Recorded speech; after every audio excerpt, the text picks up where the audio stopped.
Good evening and welcome to tonight's webinar. This is the second in our series of empowering parents. Last month, we looked at the rising rates of adolescents in Ireland questioning gender and socially transitioning. There are rising rates of opposite sex ideation amongst adolescent children, and we examined the best way to support them with interviews from two independent leading clinicians.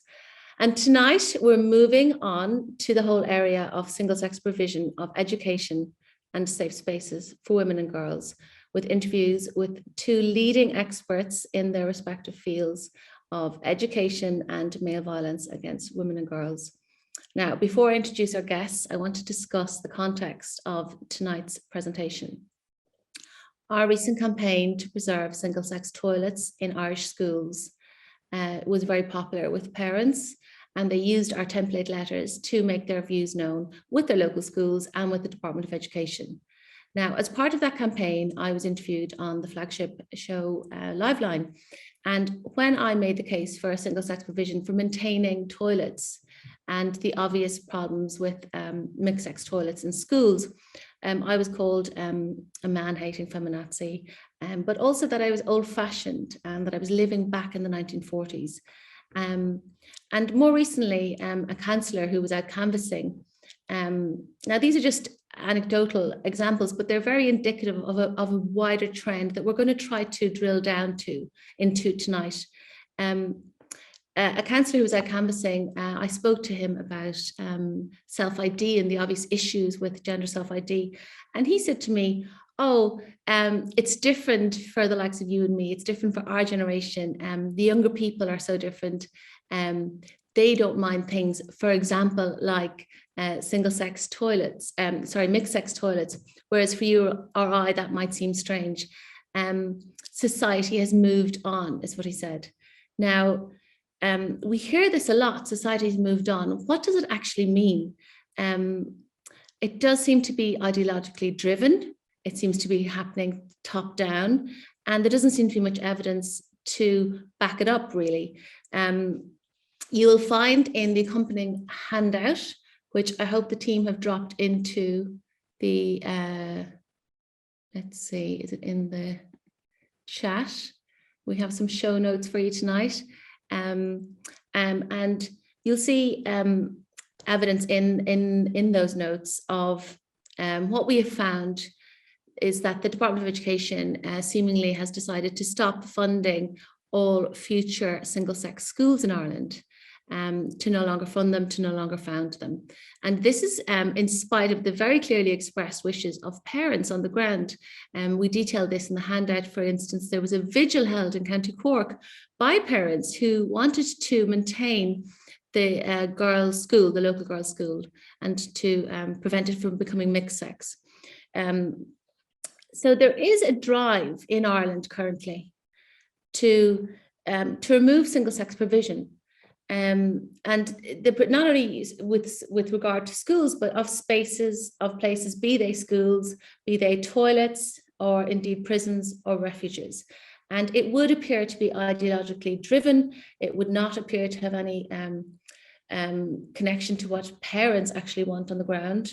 And this is certainly the case with the removal of toilets, single-sex toilets in Irish schools. Despite countless freedom of information requests, we have not had any evidence from the Department of Education to back up their claim that mixed-sex toilets would in any way prevent bullying, as they purportedly say in their guidance.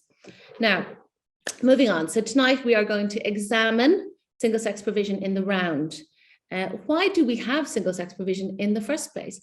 Why do women and girls have their own spaces and places in society? Why do we need them? You know, for instance, before women had single-sex toilets, they were confined to the home or by what was known as the urinary leash, which meant they had to really plan their journeys around going to their friends' houses should they be caught out, or, you know, only moving a certain distance from home. Also, what we have found in the global south, where girls don't have single-sex toilets, it is detrimental to their education. And in fact, in closer to home in the UK, where some schools have gone ahead and removed single-sex toilets, the girls have behaved in exactly the same way. They have gone to lengths to avoid using mixed-sex toilets. And typically that means skipping school once a month when they have their period, not drinking liquids in order to avoid needing to use them, or maintaining, retaining urine all day long, which can lead to UTIs. So really tonight we're going to build a case that states very clearly why women and girls require single-sex provision in order to participate in society as equals and in order to flourish. Now, there is also another context to tonight's chat. It's very, very timely. In around 3 weeks' time, the government will close its public consultation period for a proposed change to our equality legislation. Now, what is proposed by the government is to amend the gender ground. So in Ireland and in many other similar jurisdictions, there are very stringent laws around equality, but you are allowed to discriminate, for want of a better word. You're allowed to treat certain people differently, and those are the 9 grounds. And one of them is gender, and gender is taken to mean sex in this case. So, you know, for instance, you can have a single-sex toilet changing room facility. But what the government want to do is to amend the meaning of gender in all of our equality legislation, all of our equal status acts, to include gender identity and gender expression. Now, this may feel quite abstract, but what that means in practical terms is that if I am in a swimming pool with my daughters and a man walks in, I am precluded from defending that female-only space from male incursion. And not only can I do nothing about it, the owner of the gym or the swimming pool or whatever it may be can do nothing.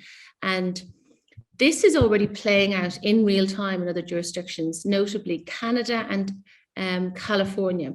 And very recently in California, there was a case where a man entered a women and girls only spa and exposed himself to the women and to an 8-year-old girl. And the owners of the spa said at the time there was nothing they could do because he identified as a woman. It turned out this man was a serial sex offender. And Helen Joyce, in her book, which I talked about last webinar, so my point is that this amendment will prevent you or I or anyone defending female-only spaces from male incursion, which we do now just in a customary way. But Helen Joyce goes further and says that it will empower and enable the 2 most common sexual offences, which are voyeurism and exhibitionism. Because obviously it's like leaving a gate wide open. You know, if anyone can walk into any space, why wouldn't a predator is really the point. So we're at a critical juncture really in Ireland. We already have self-ID, whereby any man can fill out a form and get a gender recognition certificate without any state oversight or gatekeeping. However, this is really the next level of self-ID. So we are asking everyone to bear that in mind this evening in the course of this evening's conversation, where we will be making the case for single-sex provision and examining the whole area in the round. So yes, we're going back to basics, and we're going to remind ourselves that, you know, these single-sex provision is not a privilege. It is the cornerstone of equality for women and girls in society. So without further ado, it is my great pleasure to introduce our first guest. Barbara Ennis went to UCD and she studied English and Irish, and then she did a diploma in leadership, in education, and a master's in education with a focus on the ethical dimensions of teaching and the understanding of literature. She became deputy head of Alexandra College in 2000 until 2002. She moved on to Rathdown School in Glenageary, and she was principal there until 2010. and then moved back to Alexandra College, where she is currently the principal since 2010. She has a diploma in coaching from Smurfit Business School and focuses her coaching on the coaching of girls at Alexandra College with a view to building self-esteem, self-sufficiency, resilience, and motivation and self-respect. So it is my great pleasure to introduce Barbara Ennis to tonight's discussion. Lovely to be here, Leisha. Thank you very much for that introduction. Well, it's lovely to have you, and we're delighted to speak to you about this whole area of which you're an expert. So, but firstly, it's always nice to go back to the beginning and really learn a bit about our guests, our esteemed guests. So can you just tell us, what drew you to your vocation and a bit about your background and your journey to becoming a teacher and a principal? Okay, so I suppose there were two aspects to it. One was storytelling was always a big part of my family, particularly from my dad, who used to read really unusual fairy tales to me when I was a little girl in bed before I went to sleep. And then my mother would have been very supportive of all of that. And I remember, thinking about those weird tales that he read to me, most of which were Russian fairy tales that were, common in the culture, but they, the themes were common in the culture, but they were not tales well known to Irish girls. And that always stuck with me. And then when I went to school, I found that I had a talent for writing. And then further on in secondary school, I absolutely loved English and Irish. They were my favorite subjects. But going back a bit further, at the age of 12, I knew I wanted to be a teacher.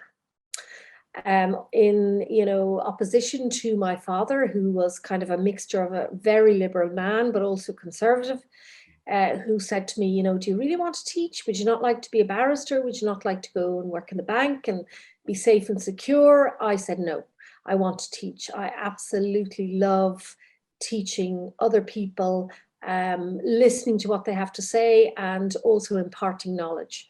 So that led me to follow my passions, to do Irish and English in UCD, which was a very interesting experience, very up and down. But ultimately, I learned a lot there. And then I was able to bring that with me to my teaching career. And, there was never any question that I was going to go on and do the HDIP in education and be a teacher. And when you were teaching girls, when you look back, how was it different teaching boys? And did you think you were able to teach them in a different way than you would have been had it been a mixed sex environment, looking back on the course of your career? Well, I suppose looking back now, I can say, yes, absolutely different. At the time, I didn't really think about it because I'd gone to a single-sex school myself. But then, when I became more embedded in the whole educational world and I read a lot of research, and I realized that in co-ed schools, mixed schools, 70% of the teachers listened to the male voices and not the females. And that kind of came as a shock to me, because in my own classes, there was never any question of there being a dominant voice. It was always equally shared, and it was all about ideas and about impressions on literature, or how do you do the Tishel Ginnaduk, when I was doing Irish, which is the genitive case.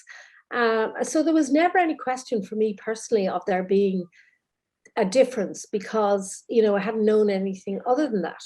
But having gone back and done my master's in leadership and spoken to people who work in mixed gender schools, and having written my thesis on the ethics of literature and how that affects the personal identity of students, I realized that I was living in a kind of a privileged bubble, and that the students that I had taught were very lucky to be working and learning in the environment they were in, because there were no barriers to what they could say or what they could think or what they could express.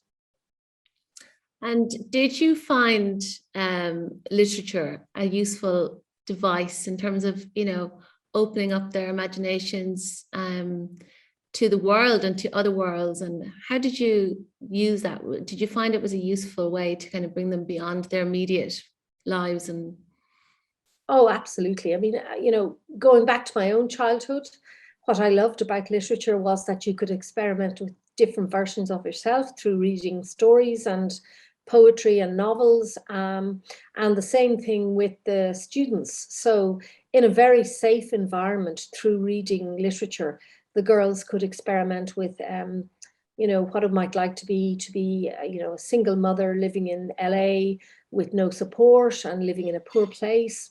And then coming back and saying, well, look, I'm so lucky to be where I am. And also in Alexandra College, we have a very strong connection with Kolkata, where the girls go when they're in 5th year, and they get to see the street children and get to work with them and see how different their lives are. So, coming back to literature, being exposed to those different experiences in a, I suppose, vicarious way, but a very real way, gave them an opportunity to know that there were different possibilities for their identity and their future, and it was always very safe. And did you find that it was possible to explore the text and to try to view it from the point of view of, say, the female protagonist versus the male, and like, is that more easily done in a female-only environment, that kind of raising of consciousness around the female experience? Absolutely. I mean, I was very much a proponent of excavating the lost female voice in texts. So, for example, I just read the other day that there's a new novel. I can't remember the name of it, but it's basically based on the life experience of the wife of King Lear, who we never hear about. I'm looking forward to reading that book, and I can't remember the title at the moment. But a clear example that I can give you of what I would do in my English classes, particularly with senior students, is I would look at a poem like La Belle Dame sans Merci by John Keats, which is all about a man who is lured by a, kind of a sort of how will I put her? A sort of stereotypical archetypal female deceiver of men, and she lures him into a cave and she feeds him with kind of drugs, basically, or as in the poem it says, roots. And he wakes up from this dream and he comes out and says, I've been abandoned, no birds sing, there is no sedge on the river. And so I said to my students, listen, let's look at what the woman might have to say about this and whether the woman would see it in the same way. And so I got them to rewrite the Keats poem from the female point of view. And it was absolutely fascinating to see what they came up with, because it gave them, a different view of the poem.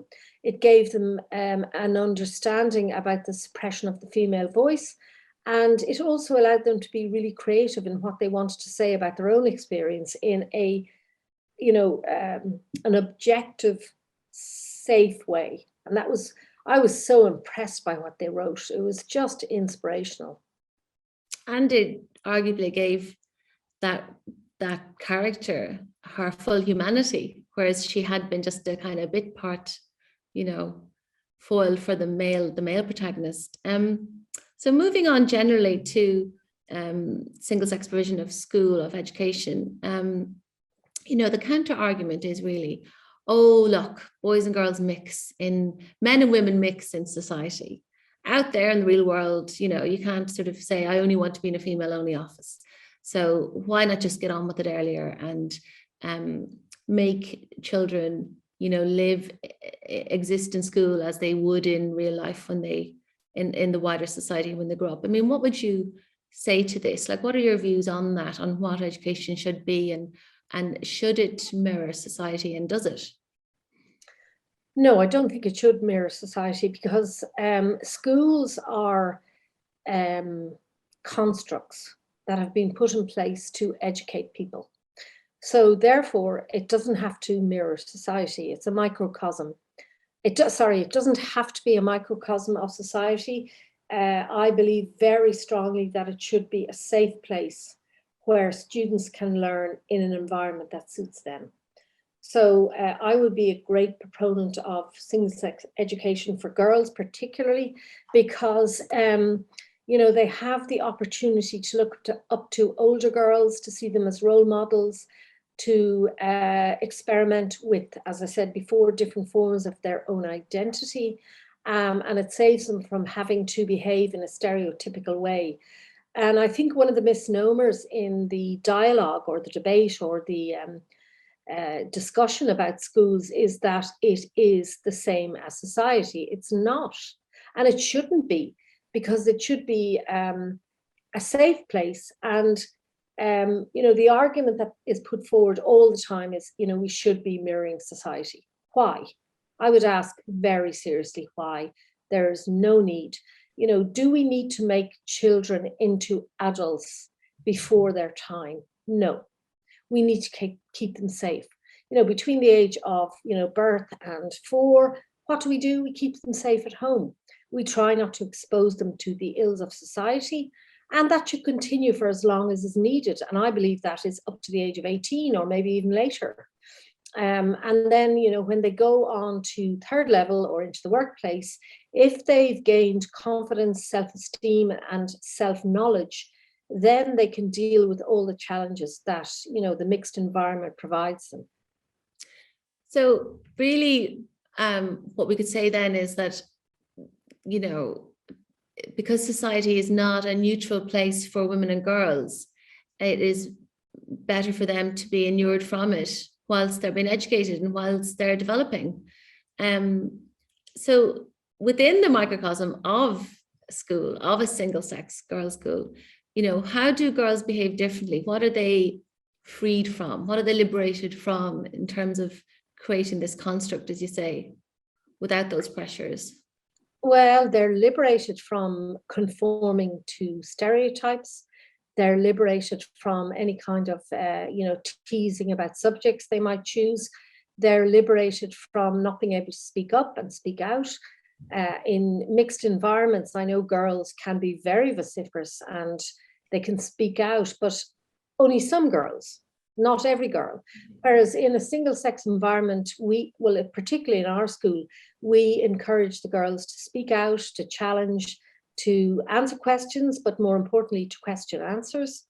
And in gaining that kind of confidence, it gives them a real sense of who they are and what they want and how they can articulate themselves, so that when they do have to go out into the big bad world, they're much more prepared for it than if they were conforming to stereotypes or listening to the male-dominated voice. And also, unfortunately, as I said earlier, the statistics regarding teachers, which is probably an unconscious bias, is listening to the boys. Whereas in a single-sex school, it's about listening to every voice, encouraging every girl to speak up and giving them the tools and equipment to do that. In our school, we encourage the girls to do public speaking, to get involved in drama, music, performance, speaking in front of a large audience. And all of those things give them skills that are absolutely invaluable for the rest of their lives. And, in terms of educating girls today, it would appear that, life, in some ways, life is easier, but has life got a lot harder for adolescent girls? There's some data from the US. It's quite shocking that essentially they looked at rates of self-harming up and to including suicide attempts. And there's a huge increase of 600%.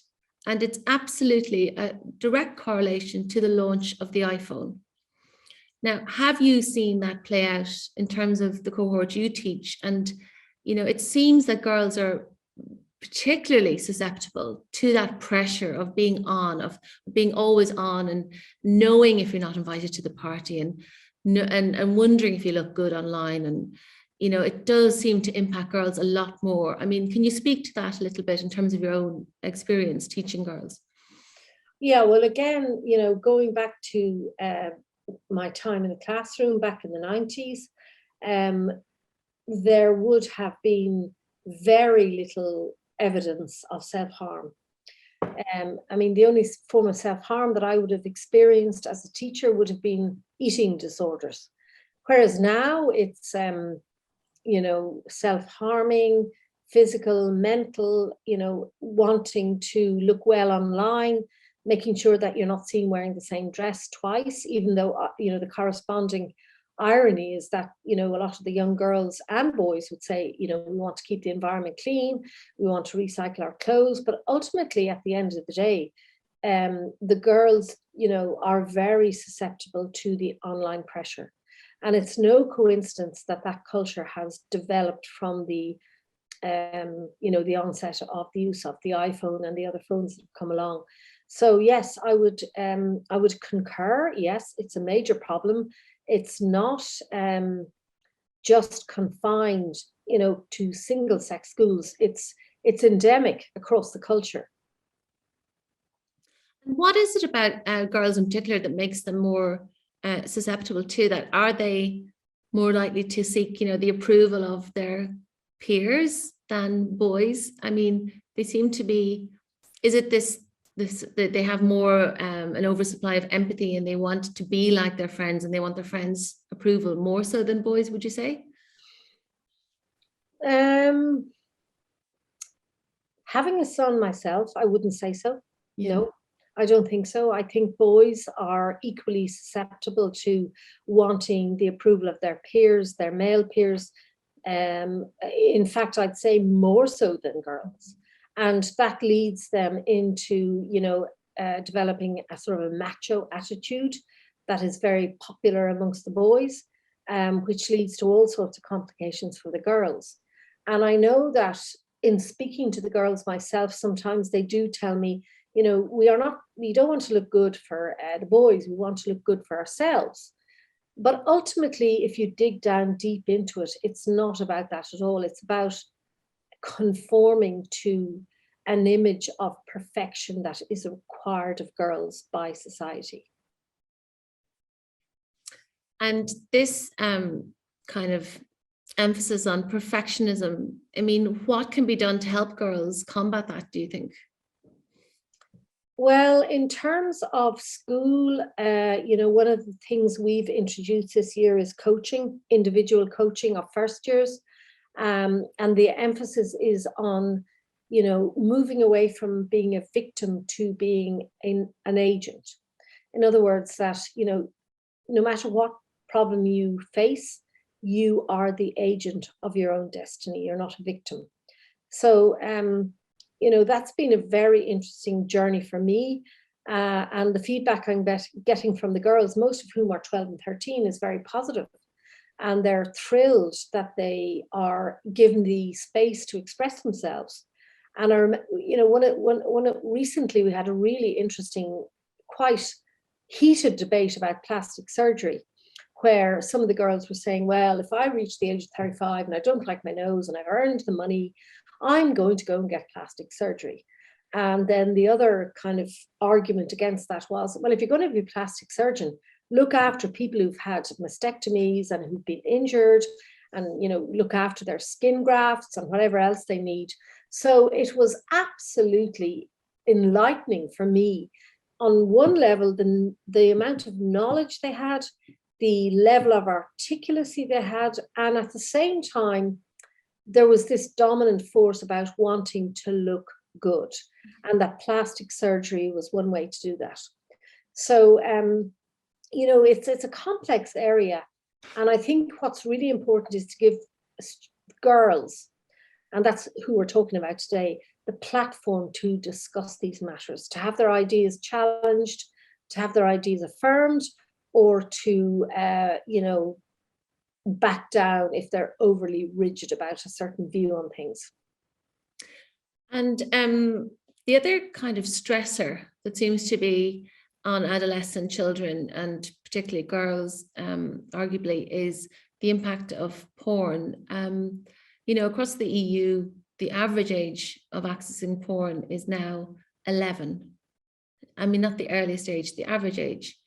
So this is having a huge impact on attitudes to sex, sexual relationships, and just normative behavior, really, amongst adolescents, with girls seemingly the ones being victimized by this.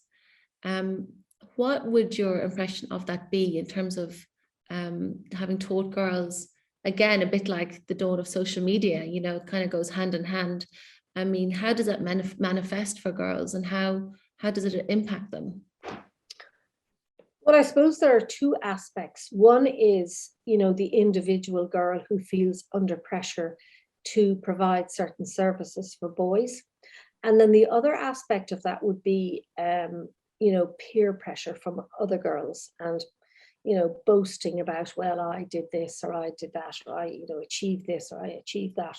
But ultimately what it leads to is serious unhappiness for girls, because they feel that they have to perform to the standard of what boys have learned through watching porn, and that if they can't do that, then there's something wrong with them.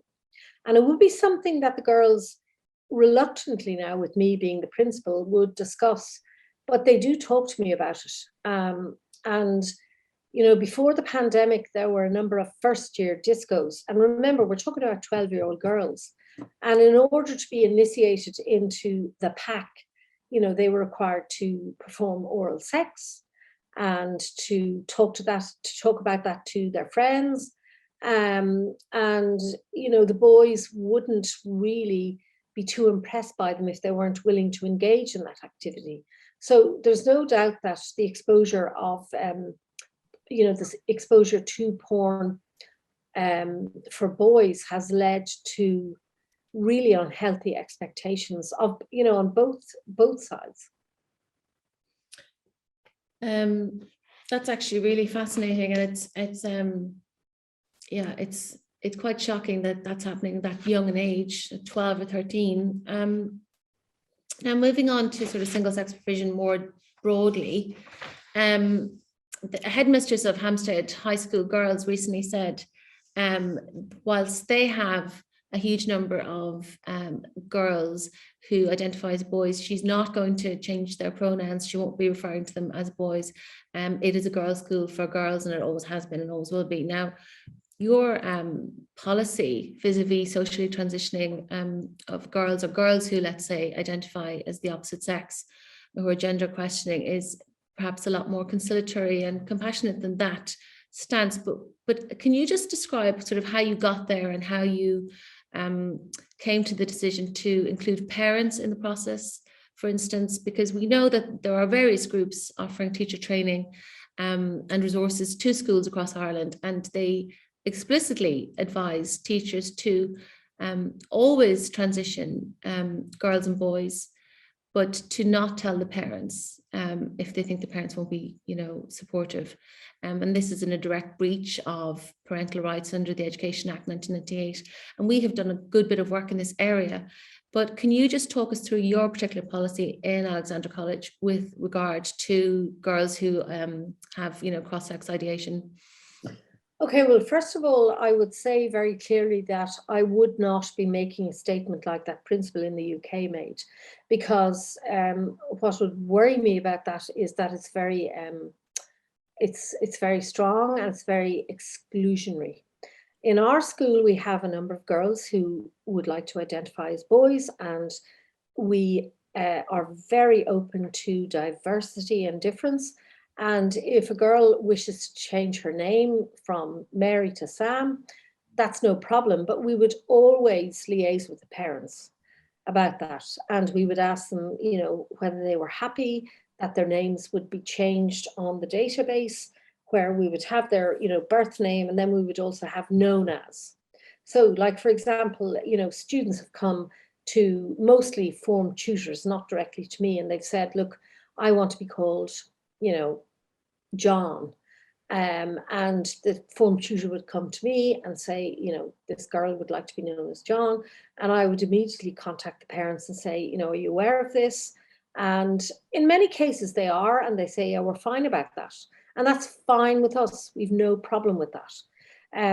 if parents don't want to allow that, then we will respect that. But if it becomes an issue for the student, then we'll have a chat with the parents and say, look, maybe you need to be a little more lenient about this, because as I said earlier, we are all about experimenting with identities, different versions of ourselves.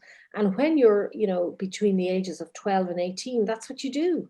You try to find out who you are, and whether that's a gender discovery or a discovery about where you sit in the world or what your philosophical views are, that's all part of the education process, and we support that absolutely, utterly, and without any kind of reservation. Yes, the last webinar we had, we heard from Stella O'Malley, the psychotherapist, and she said actually that social transition is often seen as a kind of risk-free approach, but it actually is a very serious psychological intervention and shouldn't be undertaken without supervision, from a psychotherapist. So we thought that was very interesting. But moving on to the legislation, which I discussed at the top of the program. So currently, there are the different grounds, the 9 grounds, and the push is to amend the gender grant to include gender identity and gender expression. And what that will do in practical terms, it means that the category of sex will be trumped by the category of gender identity and expression. Now, there's also an exemption currently in Irish law for schools. And really what that means is that you are allowed run and operate a single-sex school. That is one of the exemptions for educational settings. But it would appear that should this legislation come through, if the gender grants is in fact amended, which has cross-party approval, that there will be huge pressure on both the gender grant and on the exemption for schools. What is your view on this? I mean, in real terms, in practical terms, if a boy says he identifies as a girl and wants to apply for a place in Alexandra College, then, if you're faced with that scenario, what action would you take? What decision would you make? Well, most of the students who apply to Alexandra College through their parents are, maybe 9, 10, or maybe younger. And so what I would be saying is, it's far too early to make that call as a parent. Certainly, I would personally be against the idea of accepting a boy into Alexandra College. And, if there's no legislation to back up my view, and I think, it probably will happen in one of the schools soon enough, and we'll have to depend on case law.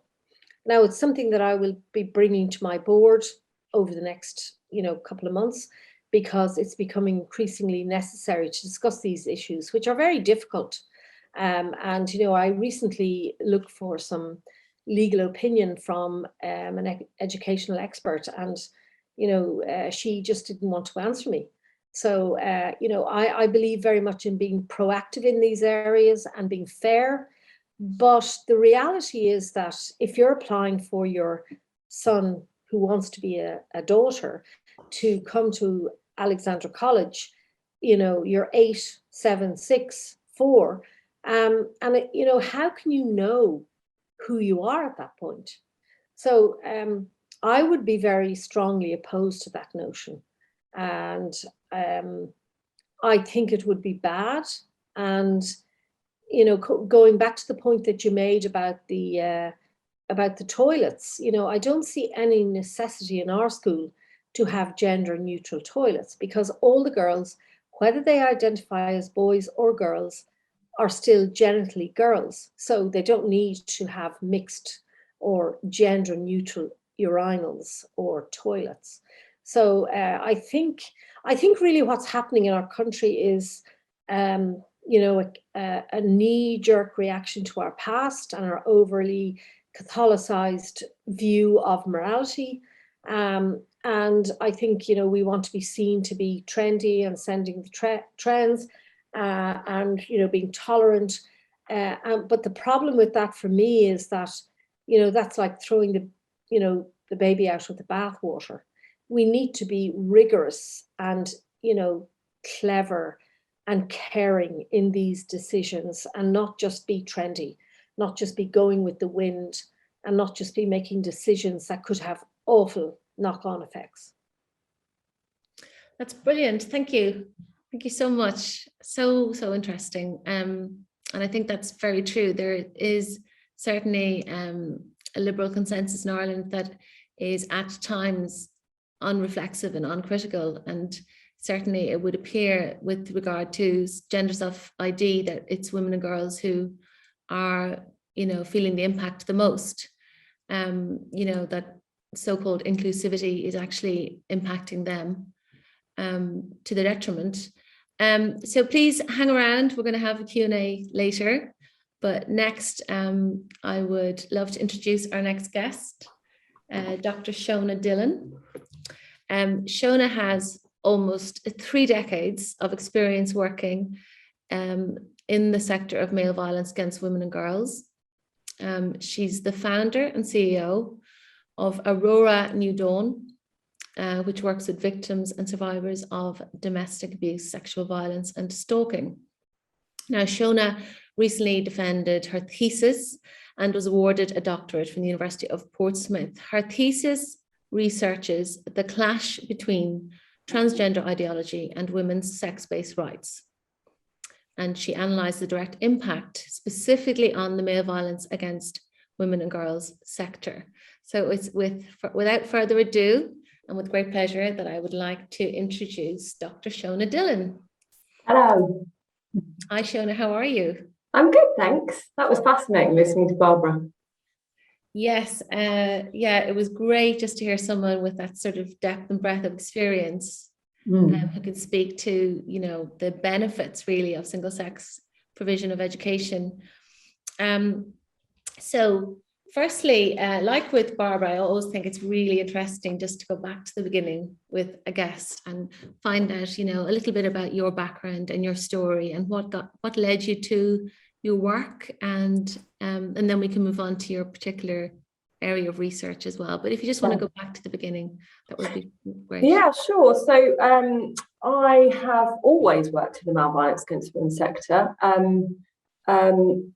Basically, I started getting very sort of heavily involved when I was at university. I'm a victim myself of domestic abuse, and whilst I was studying, I mean, I was heavily into feminism anyway from a really young age. Like, my best friend and I used to just lap up all the books that were about, you know, the female eunuch and Marilyn French's The Women's Room, and, you know, swap all the books and stuff and get what we could out of them. And then when I was doing my law degree, I got kind of more involved in sort of the male violence against women sector, and really the theories around that. And then I started to volunteer for domestic abuse, a local domestic abuse helpline.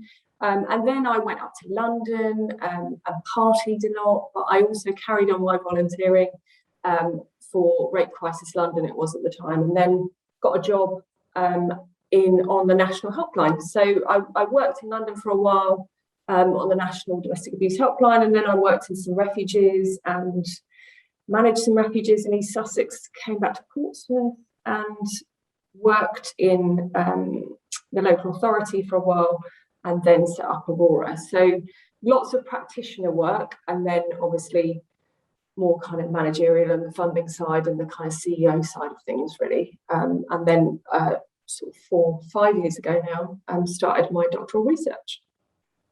And going back to Aurora, what made you found your own particular bespoke service? What was the thinking behind that? You know, you were in the sector already, you were working for lots of the big organizations. What made you set up your own operation? Naivety, probably, at the time. I think largely because we could see some you know, cuts coming to, and I was in local authority at the time. And I've dipped in and out, mainly worked in the voluntary sector, but I have obviously worked in the local authority as well. And we could see kind of cuts coming. And there was a small group of us, and you know, basically on maternity leave of my second child, I sort of thought, oh, well, I might as well give it a go, you know, did a business plan and registered us as a not-for-profit. And then I started applying for funding and we started getting it. So it was more sort of, oh, okay. And we started, our first member of staff was an independent sexual violence advocate. It was a part-time post and it was directly funded by the Home Office at the time. That's 11 years ago. And she was on her own. I was still working at the council and I was managing her voluntarily. We had no office. It's mad, really, thinking about it. She is now our Director of Operations. So we've all been around from the start, really. And I think one of the major things that we wanted to do was things differently and look at where there are perhaps gaps in service provision. So we do sort of generic service provision, but we do try and look at sort of bespoke models of service. So we've got a specialist armed forces service. We've got a service which we call our DVA cars, which we go out on Friday and Saturday nights with the police in vehicles, and then we do a lot of the safeguarding and risk assessments, and we try and look at where the gaps are, where either victims and survivors aren't being reached, or where they need more bespoke models of service. So it's really about about being a bit more creative. And when you're in bigger institutions, you lack the ability to be creative, I think. So there's a luxury in that. Although there's a big risk in doing that stuff, there is also freedom in that, and I think that suits us. Although it's anxiety provoking every time the funding comes up, but that's the way we roll in the voluntary sector. So, yeah. And can you talk us through your recent PhD? And actually, I'm really interested to hear this, like not just what you found and your methodology and everything, but also, you know, what was your first hunch? What was the thing that made you say to yourself, oh, I need to dig into this. I need to do some proper research into this specific, which was, you know, the fault line, really, the conflict of rights, or the impact, let's say, of self-ID and gender identity theory. And I think it's always important. I always have to remind myself to say, you know, that defined as the idea that you can change your sex, that a man can identify into a female only space, that you can be trapped, you know, born in the wrong body. And clearly this is a huge impact on safeguarding and on female only spaces, because we don't have them anymore if a man can identify into them. But can you just talk us through was it something you were seeing on the ground? You know, you're there in the sector. Was there pressure? Did you feel the pressure from, you know, in a nebulous sense, from the ideology or from men trying to identify into those safe spaces? So I think the main thing that attracted me to really dig deeper, or to just focus entirely on this, was the silence from the male violence against women movement, from the feminist movement, who are notoriously loud. You know, we don't shut up about anything when it comes to male violence. That's the, you know, without sounding kind of grandiose, that's the sector I've been brought up in. You know, I started as a volunteer when I was barely 19. You know, I've grown up in a movement where I was taught to raise my voice, and on this topic, it was absolute silence.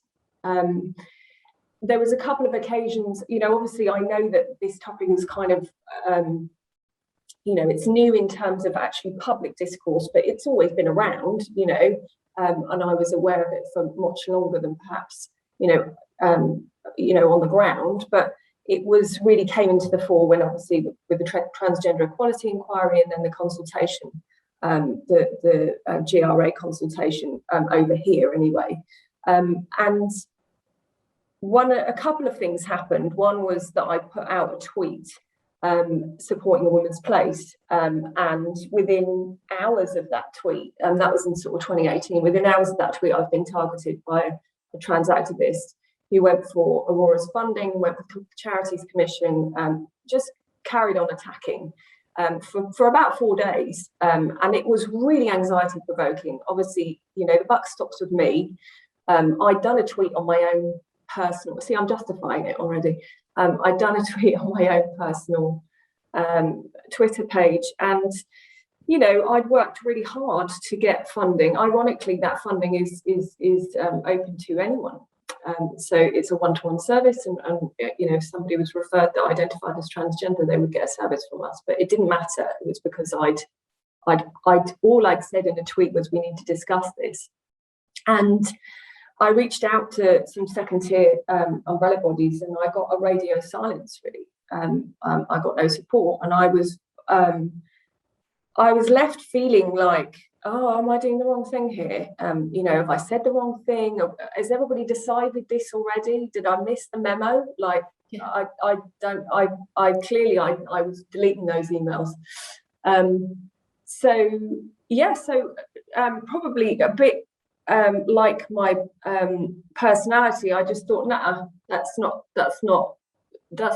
something going on here that doesn't reflect what I know about the movement. And obviously, the first thing that trans activist decided to go for was our funding. So I knew very clearly, actually, this is a threat. There's a threat there to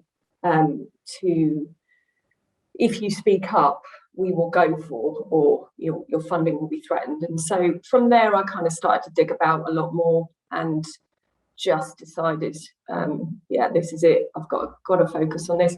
And it is relatively easy for me to do that because I've got no platform. I wasn't, you know, I'm not well known on Twitter. I'm not high profile.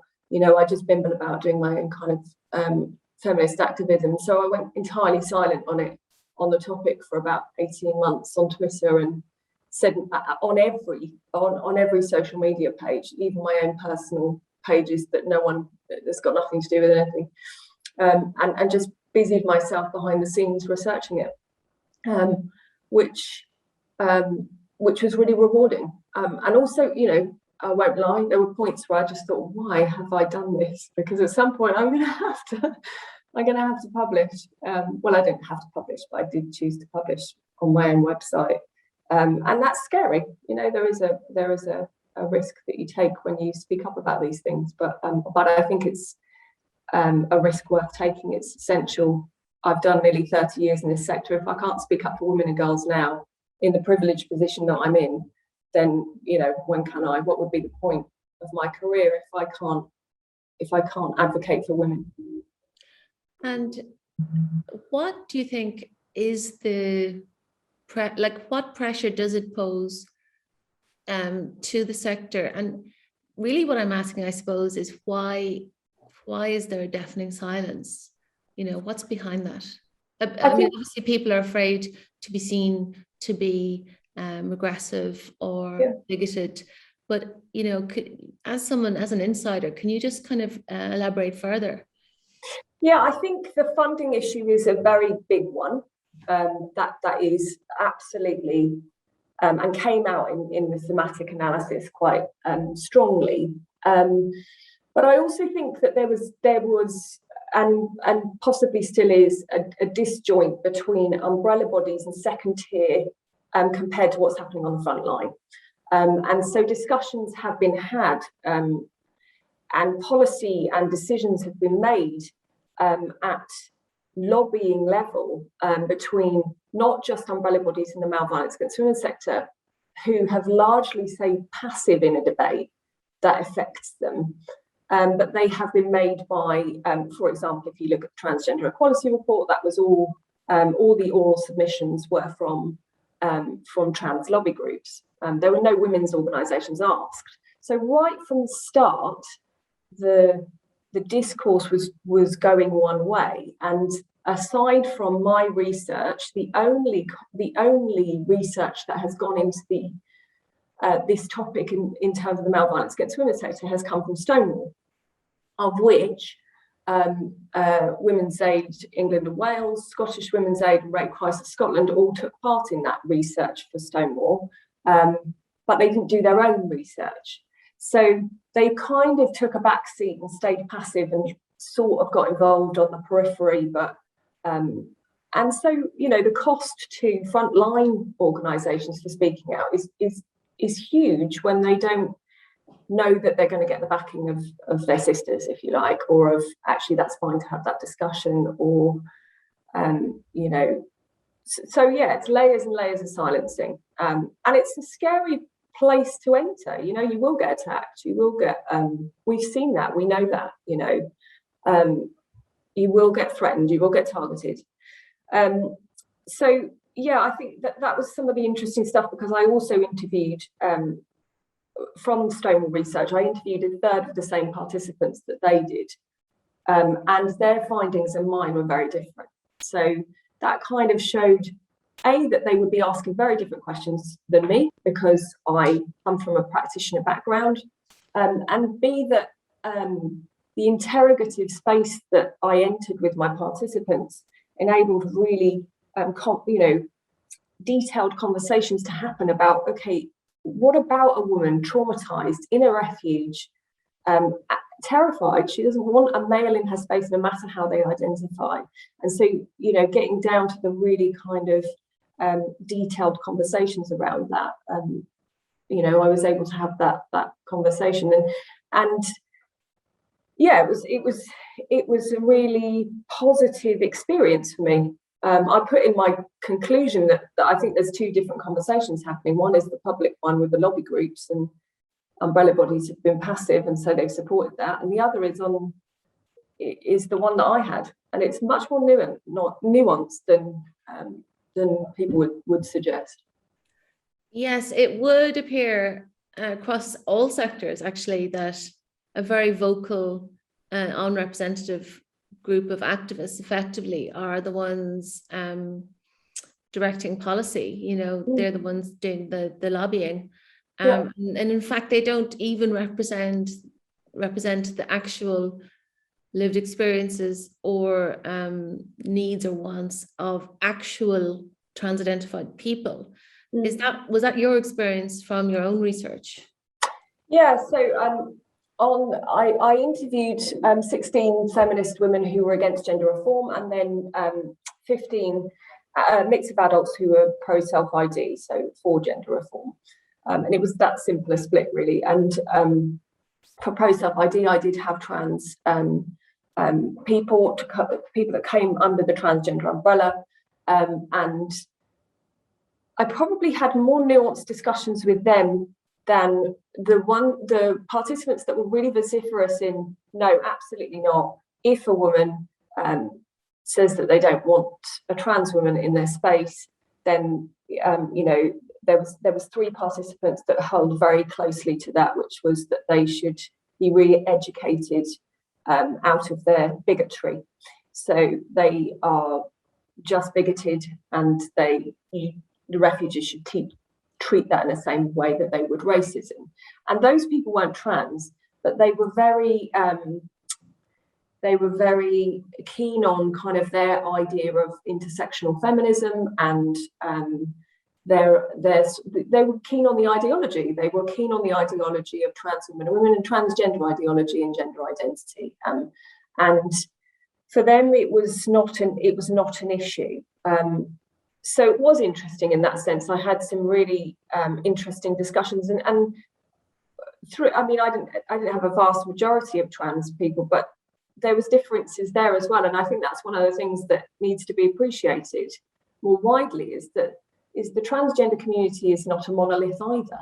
And so, you know, one of the more interesting aspects of the research was around those frontline practitioners that I interviewed who had worked with trans women in particular, who were saying, actually, I want my own space. You know, I want to be able to, you know, have a refuge that's more akin to my needs. And, you know, one particular practitioner who had worked with the trans community for a long time was saying, you know, that hasn't been enabled. We need to allow trans people to discover what their spaces look like in the same way that feminists have done. And we have now the services that we have today because of second wave feminists. You know, we have the model of refuges and Red Crisis services. That's only because of women that we have them. So it's about interrogating space and saying to specialist communities and minority communities what it is that you need, and what support do you need to be able to have those spaces for yourselves. But of course, there will be a lot of people that disagree with that and say, no, trans women are women and therefore they should access all female-only spaces. And that's where you get the real nub of the issue, I think. And so you're saying that from your own research and experience on the ground, that the activists will say that even if that is not what the actual trans-identified people want themselves, that they in fact, if the extremists or activists weren't in their way, that it possibly would have evolved in an organic fashion, the way second wave feminism organized, protested, and self-organized their own services, like identified the problem on the ground in a grassroots way, raised consciousness, held circles, and then started to set up their own refuges. Can you actually, it would be really interesting to hear from you, just give a brief sketch of that historical sort of development.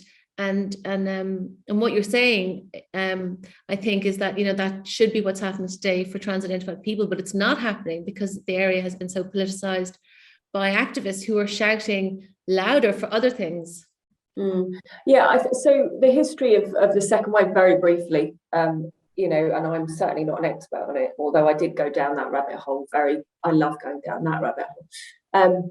So obviously through the 60s and 70s, there was a resurgence of what they call the second wave, after the first wave being the suffragettes. And through that wave of feminist activism, really that's where the male violence against women sector was born, through that activism. So women met and discussed the issues that were important to them, and the most important, or the presiding one that kind of came out of that, was the violence they were experiencing at home. And through sheer tenacity and grit, they squatted in houses. They got local authorities to give them like derelict properties for peppercorn rent. They started the refuge movement. That's what started what we know today. Same with rape crisis. About 3 years later, rape crisis, after Women's Aid set up, rape crisis did. So that's a by women for women approach. That's what the sector is, and that's what we are specialists at.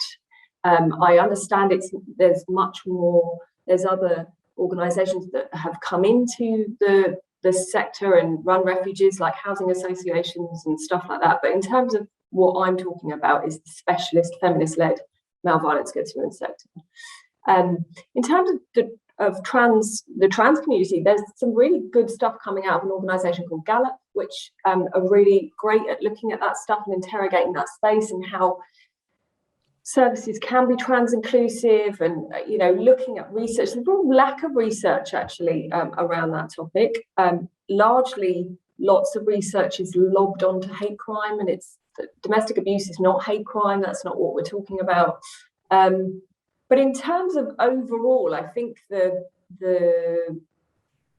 problem is that if at any stage a trans activist detracts from the mantra that trans women are women, then, but if they say actually we need another space, or no to that, we're not going to go any further, no to refuges, then they are basically admitting that trans women aren't women. So it doesn't validate their mantra, it doesn't validate the ideology, and in their head it doesn't then validate the gender identity of the person. So it's a very simple way of addressing a topic that needs to be much more nuanced. I mean, we have specialist services for so many different things in the male violence against women sector. We obviously have specialist BME services. We have services for women who've experienced economic abuse, elder women, disabled women, but in terms of this space, it has to be that trans women are women, and therefore they are allowed into that space. And that for me is I think it was Professor Alice Sullivan that said at the select committee, grown-up adults don't talk in slogans. And that absolutely has to be true when we are talking about traumatized women who need a male-free space, and they have a right to that male-free space. not just for safety and safeguarding, but for their dignity and privacy and for a proper trauma-informed service. And in your experience, well, firstly, can you just quickly sketch out what a trauma-informed approach or service would look like? But also, is that just impossible in a mixed-sex environment, even if we are discussing, the inclusion of a man who, a trans-identified male who identifies as a woman, who lives as a woman, whatever that means, are the two things completely incompatible? So obviously trauma-informed work goes across lots of different kind of vulnerabilities and sectors. You can do trauma-informed work with children, you can do trauma-informed work with vulnerable adults. And I will not embarrass my expert trauma-informed colleagues by giving you a rubbish definition of it. But in terms of specifically what we're talking about, there are women, many women, and we have research on this, that want to access a single-sex space when they have fled male violence for obvious reasons. That's why it's written into the Equality Act. The exemptions are. If a woman is requesting that, and you are saying you are a trauma-informed service and then making it a mixed-sex space, then it's not trauma-informed, because the trauma is about, you're failing at the first hurdle. And the other thing that really irritates me about this is that, and one of my recommendations is that we have to start being, the trans-inclusive services, gender-neutral services, have to stop confusing the issue. If you are a trans-inclusive refuge, or if you are a trans-inclusive therapeutic service, and you are saying that to women, you need to say to them, this is a mixed sex space, because that's what it is. So, and there may be women that want to access that, but if there are a lot of women who do want a single sex space, and that provision should be protected. Not every woman wants to go into a refuge. Well, no woman ever wants to go into a refuge, but not every woman wants to access that part of the support. But it should be there for those who do, and for those who do, they shouldn't be denigrated or called bigots for wanting to retain that space. That in itself, for me, is very problematic in terms of trauma-informed work. Do you think it adds another layer of trauma? Yeah, I do. I think it's women who have, let's be honest, it's important to know what we're talking about. They've grabbed their children in the night and ran, some of them, with the clothes on their back. Does it add another layer of trauma to tell that woman, no, that's actually not a man, it's a woman? Yeah. Your support group, in your therapy, in your space. Yeah, I think it's gaslighting. I don't think it's true. And I also, having worked with women for the years that I have, I know that women take a long time to be able to speak up, to say, no, I don't feel comfortable with that. So women will be complicit in that a lot of the time and say, oh, okay, I must have got that wrong then. Because they will go with the status quo. It's very rare that a woman will enter a refuge and then start demanding single-sex spaces. I mean, most of them are terrified to pick up the phone to the benefits office, or to how to get their kids into school, or it's not on their radar. And it shouldn't have to be. It shouldn't have to be. That should be something that the movement provides for them, and that they don't have to think about. But to tell a woman who is saying, look, I want a male-free space, as kindly as possible, and, really want to be able to make sure that trans-identified man has support as well, but I want this to be a male-free space, and then to be told that that's not a man, that's a woman. It's an untruth, and it's, it doesn't matter how many times people say it, there will be women that don't ever agree with that, and they should have that right to do that, especially when they've experienced male violence. And is your point really that women in that situation by virtue of the fact of being survivors and kind of being in fight or flight, you know, that they shouldn't have to fight for their safe space, and maybe they're often incapable because of their conditioning, because of being survivors, because of having been in abusive relationships, that, you know, that's why the onus is on us to advocate for them and to ensure that those spaces remain single sex. All the more so, because absolutely, it's you know, it's so important that we do hold that line, that we do make sure that those spaces are available, and not just for the reality of male violence, but also in terms of actually making sure that we aren't discriminating, we aren't willfully discriminating against women of colour or women of faith who cannot access a mixed sex space, and so therefore will not flee to that refuge if it is mixed sex in any way. And then we are preventing women from even getting out of the door. I think the trouble is what we have is a situation where we don't know how many, where those spaces in the world, we'll not necessarily just talk about the UK or Ireland, but you mentioned Canada, how, and that featured quite a lot in my research, Canada and California, how many women are self-selecting out of services. We can't quantify that, we don't know. We have some very good research, pieces of research from grassroots organisations about women saying they wouldn't want to access, but that needs to be interrogated further as well. And so you can sit there as an organisation and say, well, you know, we've not had a problem, you know, but how do you know you haven't had a problem? Because those women haven't turned up. And the trans-identified males who are accessing services on the ground, are they, in your view, are they doing it because there's nowhere else for them to go to feel safe, or is it to validate their chosen identities?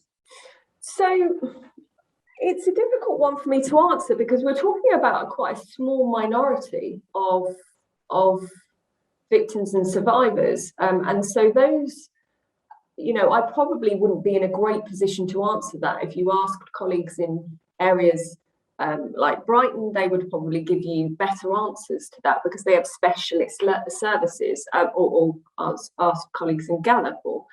So that's a difficult one. If I look at, in terms of my research and kind of looking at where other countries have gone, I think a lot of the problems have been where it has nothing to do with trans people at all wanting to access a space to be safe, which I have to say, all of the participants who were against access to single-sex spaces, against gender reform, and myself want to make sure that all trans people are safe. I do not want anybody to be harmed.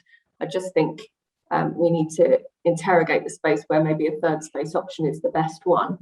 But I think there's a validation thing going on, so that you know, they need to be, that a small minority want to be validated into those spaces, and that we can see happening in prisons quite a bit.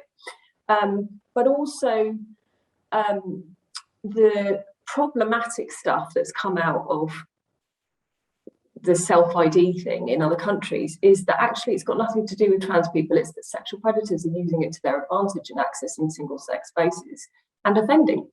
And you know, it would be ridiculous to assume that they wouldn't. You know, so I give examples throughout my research of that happening. And you know, to suggest that it wouldn't is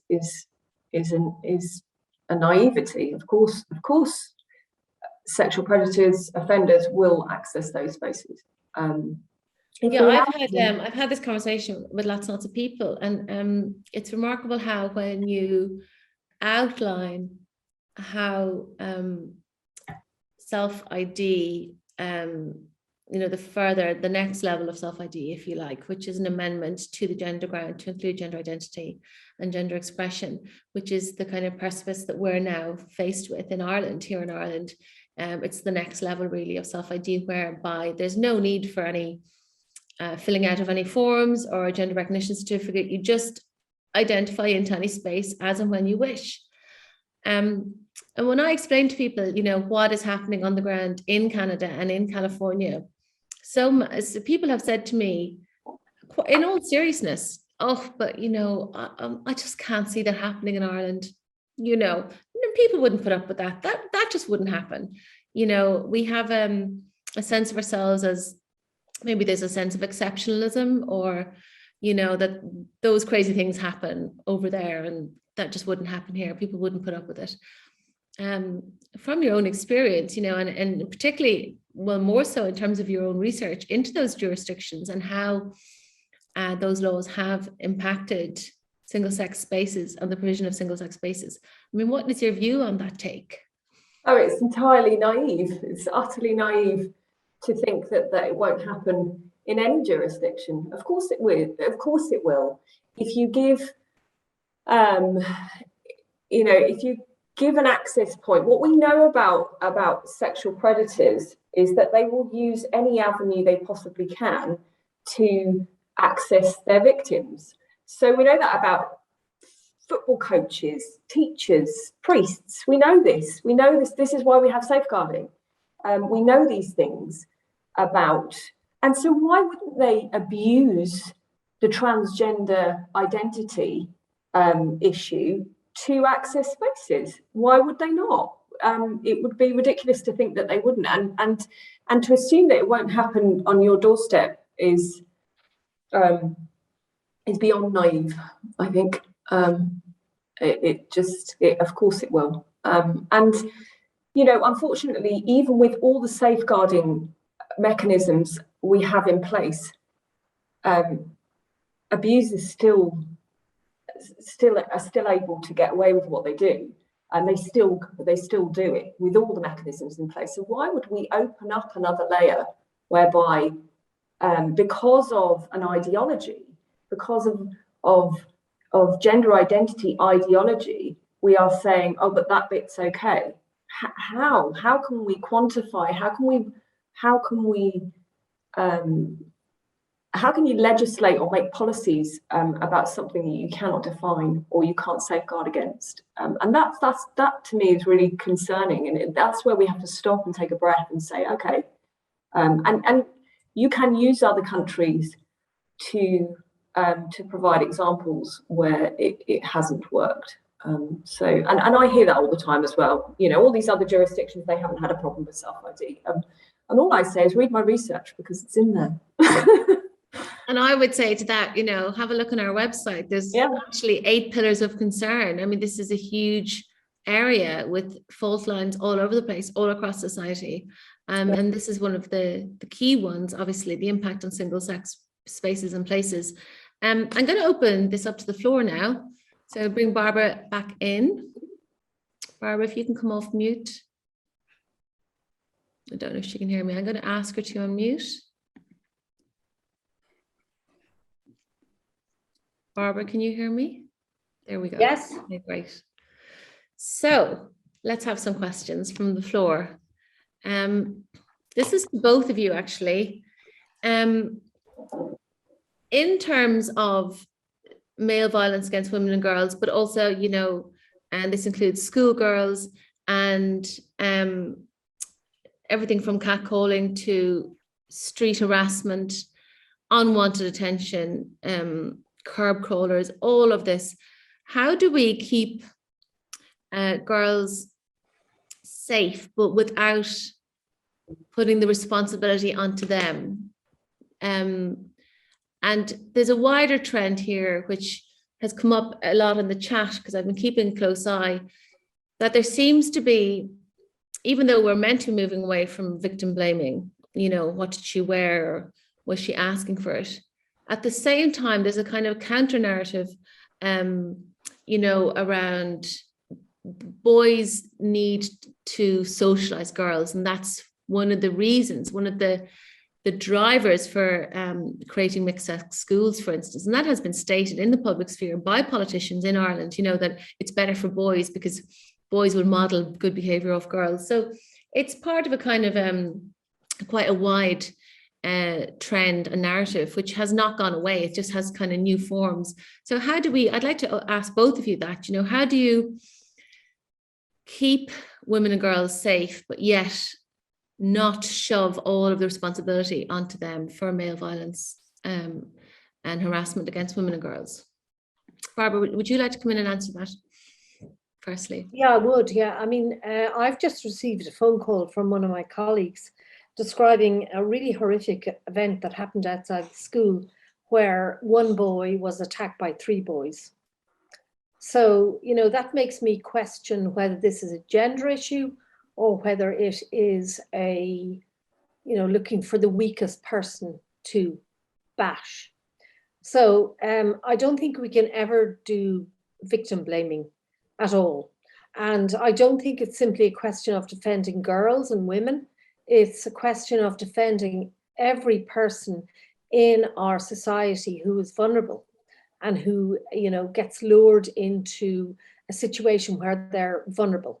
And this is what happened, you know, according to the account I've just heard 5 minutes ago, like while you were finishing up your conversation there. And, you know, again, as a mother of a son, I'm very aware that they are just as vulnerable as girls. And, you know, not all men are predators, and not all girls are innocent. So I suppose the answer to the question is that it's all about identifying those who are vulnerable, giving them the strength and skills to defend themselves and avoid situations where they can become victims. Shona, would you like to add to that? Yeah, I'm probably going to slightly differ than Barbara. I would probably say in terms of the specific question around kind of male violence against women, I think we need to, you know, it is women and girls that are experiencing disproportionate levels of femicide, of sexual harassment. You know, we know all of those stats and those figures of rape.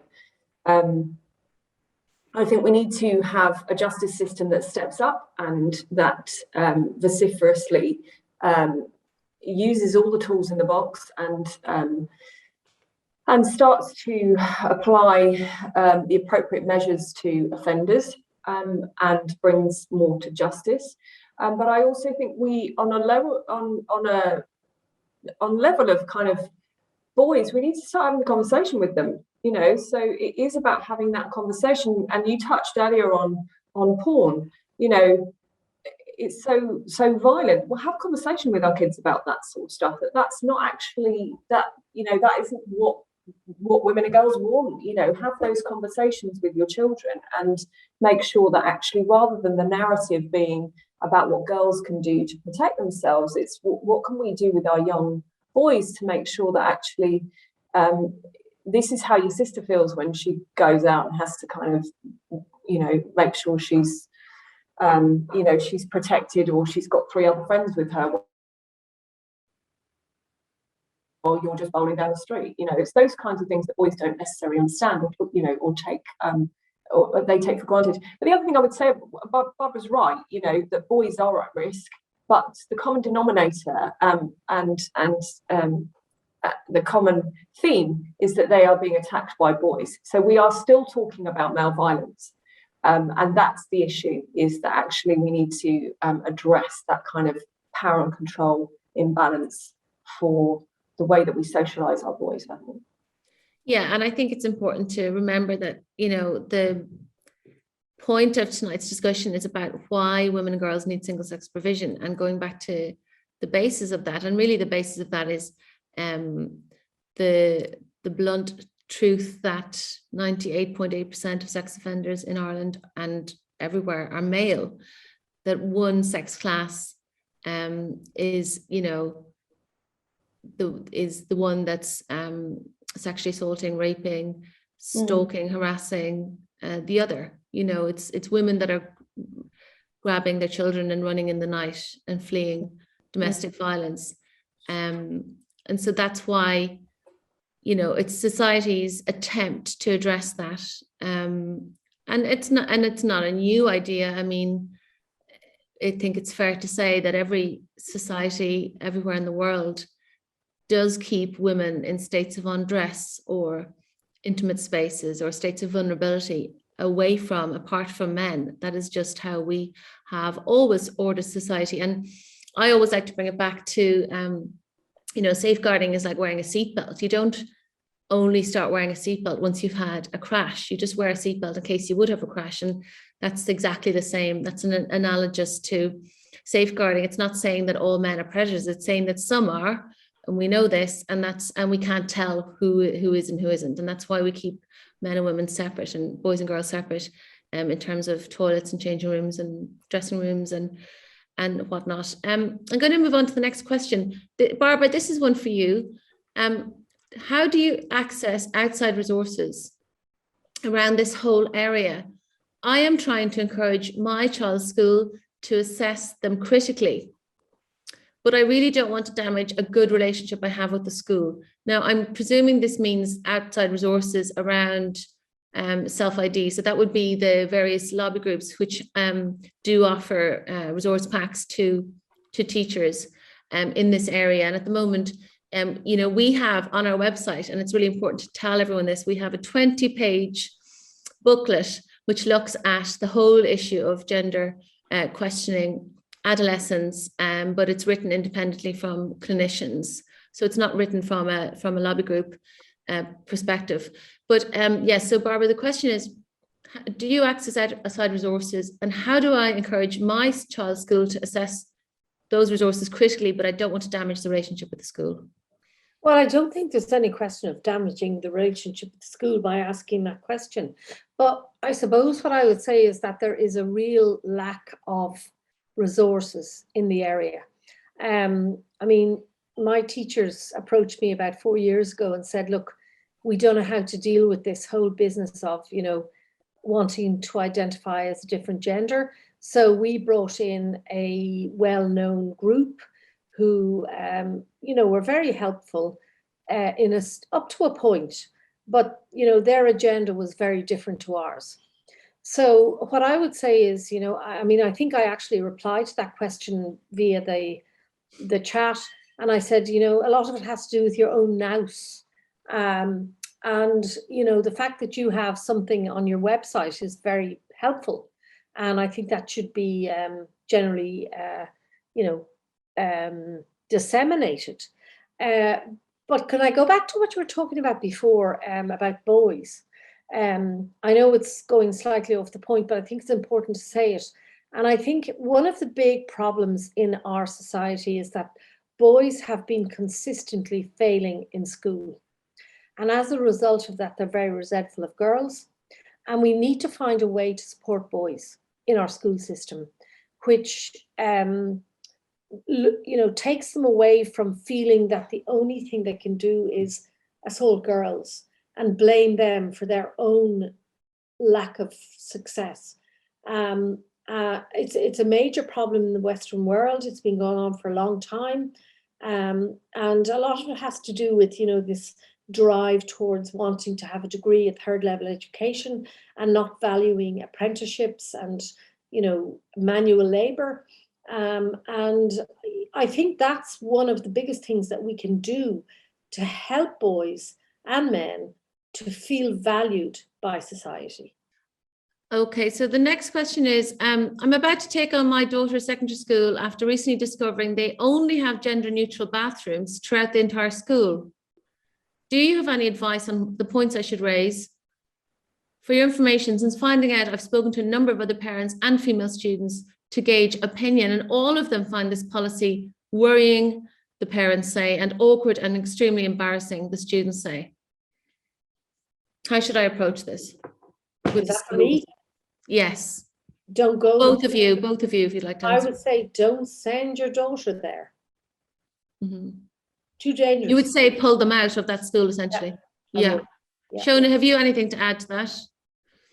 I agree with Barbara on that. I mean, I went in and spoke to my kids' school very early on in this debate, largely because I was, stuck in the thick of it, and just reminded them of their duty under the Equality Act, and thankfully they've retained that. But yeah, I would have, it's very difficult. We don't know the context of whether or not there's any choice around that, about where you're sending your daughter, but certainly I would be speaking to the school, and if you are sending your child there, then I'd probably be speaking to your MP about it.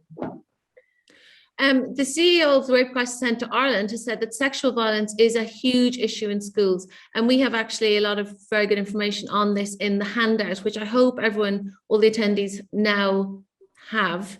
But anyway, yes, so the Rape Crisis Centre Ireland have done very, very good research on the rates of sexual violence and harassment of schoolgirls in Ireland. 1 in 3 schoolgirls in Ireland in mixed sex educational settings suffer, sexual harassment in their daily life at school. But this question is, but the Department of Education plan to install mixed sex toilets in schools.